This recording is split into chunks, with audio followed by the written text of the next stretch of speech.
আমি মোহাম্মদ জালাল হলাদার, আমার পিতার নাম মোহাম্মদ আলী আহমদ হলাদার।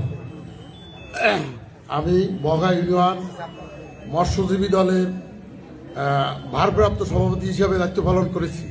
আজকে আমি আমার সজ্ঞানে জামাত গ্রহণ করিয়ে নিলাম, আলহামদুলিল্লাহ। আমাদের যোগদান করিলাম, আলহামদুলিল্লাহ। আপনারা সবাই দাঁড়িপাল্লার পক্ষে দাঁড়িপাল্লায় ভোট দিয়ে জয়যুক্ত করবেন ইনশাআল্লাহ।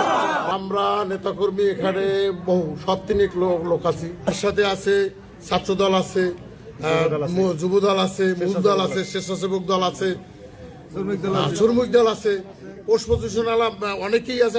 আমরা আপনাকে লিস্ট দিয়েছি এবং পোস্ট পজিশনাল সাধারণ কর্মী বহু আছে, মা বোনেরাও আছে। ঠিক।